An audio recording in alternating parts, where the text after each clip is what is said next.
I am Christine Erbe. I'm a professor at Curtin University and the director of the Centre for Marine Science and Technology at Curtin Australia as well as Curtin Mauritius. Our expertise is in underwater acoustics and bioacoustics.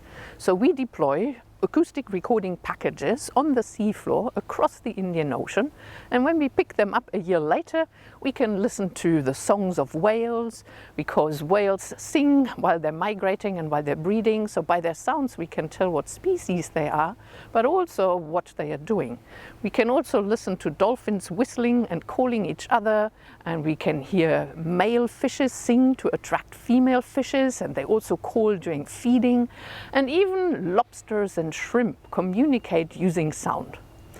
But we can also listen to the sound of climate change. So with our recorders of Mauritius and Australia, we can hear individual icebergs breaking off the Antarctic ice shelf. That is thousands of kilometers away. Sound propagates extremely far underwater. And we can hear the noises we put into the ocean, ships and boats and offshore construction, etc. But most exciting, we can, just by listening, not only monitor what is going on in the ocean, but also study the impacts we are having on marine life and biodiversity.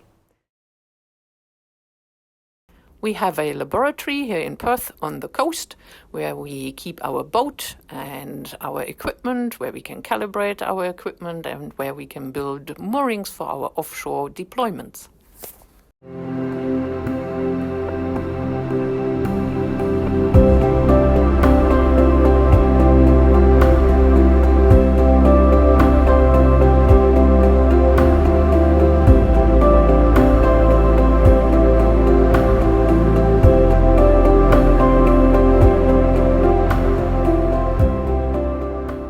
I'm Amber Crittenden. I'm doing my PhD on the critically endangered Burranan dolphin, studying their vocal repertoire, acoustic habitat, and the impacts of ship and boat noise on this newly described and locally iconic species. The project is a collaboration with the Marine Mammal Foundation and will contribute to the ongoing protection of this species. Hi, my name is Renee and I study the pygmy blue whales in the Perth Canyon. The pygmy blue whales visit the Perth Canyon annually on their migration to Indonesian waters to forage on the krill that is present. However, they do this more often in some years than in others. So I look at the environmental drivers to understand the interannual changes in their presence so that we are better able to assess their risk to vessel traffic in the area. Hi, I'm Andrew. I'm going to be dropping tags like these onto pygmy blue whales in the Perth Canyon to understand more about what it means when a pygmy blue whale is singing. And more specifically, I want to know if there's a way to determine what they're doing if we're just listening to them sing from afar. Hi, my name is Amy. I'm studying the acoustic ecology of Antarctic minke whales. Antarctic minke whales are found in the Southern Ocean at Antarctica and on the western coastline of Australia, but currently very little is known about their vocal behaviour or their migratory behaviour. Using passive acoustic monitoring data sets on the Western Australia coastline and in Antarctica, I will be analysing their bioduct sounds and annotating data sets to see for variability in different bioduct sounds to assess their seasonal and temporal distributions.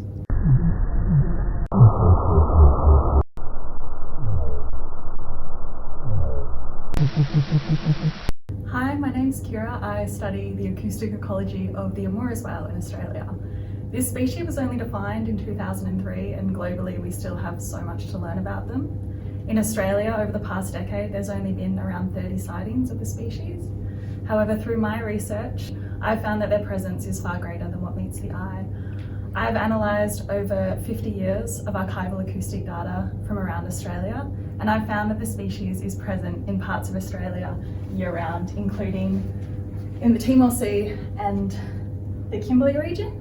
This suggests that the species aren't migrating like most baleen whales do between the poles and the equator.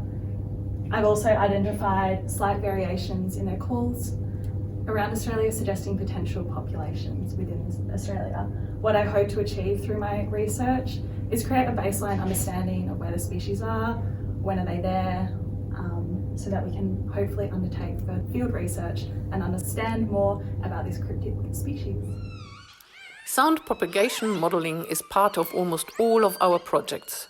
whether it is for modeling how noise is received by animals for environmental impact assessments, or to determine acoustic listening ranges of our seafloor recorders for animal tracking, or to compute source levels of animal calls or of noises we have recorded, or for simple soundscape modeling. Hello, I'm Evgeny, a postdoc at CMST working on distributed fiber optic sensing, DAS. We use DAS to monitor and track marine mammals and record ambient noise in the ocean. We develop signal processing methods and also conduct lab experiments to simulate long underwater telecom cables and calibrate DAS for underwater sound monitoring. Research with DAS involves handling large volumes of data, requiring automated processing and machine learning for signal detection and classification. Hi all, I'm Paul, and to analyze underwater passive acoustic data, I usually sit in front of a computer to orally and visually inspect sounds and spectrograms to identify signals of interest until the light in my eyes turns off. It's not viable and there is a need to process huge amount of data and machine learning. For example, if you have identified sounds from the cryptic species CMST spolus or CP, too creepy to play here, but you can convert these CP sounds into spectrogram and feed them into a neural net that will learn features specific to CP sounds, outputting a score for each sample. Once trained, the neural net can run through your dataset to detect the CP sounds. The green dot on the score plot indicates the presence of CP in a time window based on the threshold in red. In this case, the neural net confuses a majestic humpback whale with a hypnotic voice and a CP. Machine learning can also help process large amounts of multi-beam survey data. Hi, my name is Ian Parnham and I'm a Senior Research Fellow with CMST. I'm also the Deputy Director.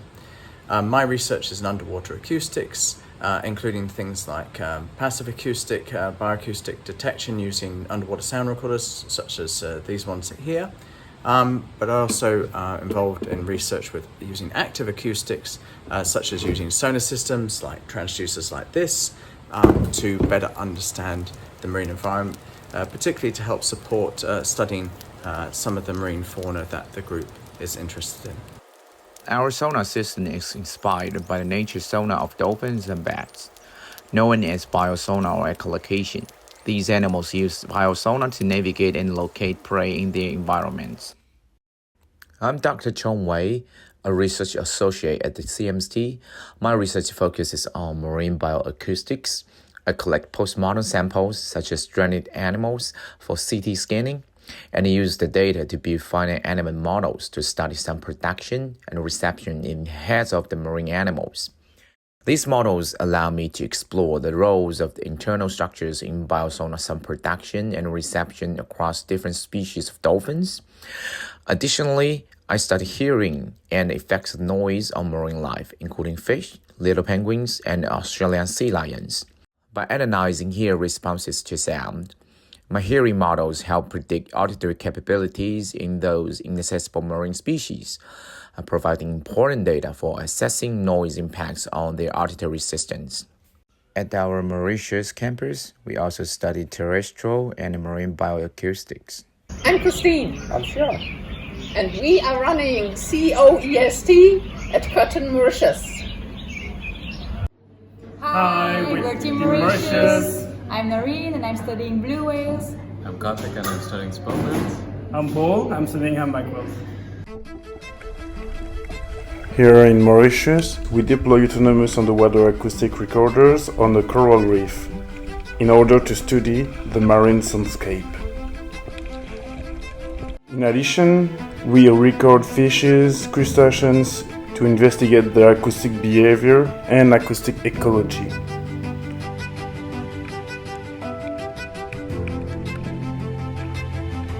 Furthermore, we also investigate how underwater noise from the boats might affect the marine fauna. Besides the marine investigation, we have a strong interest in terrestrial acoustic ecology.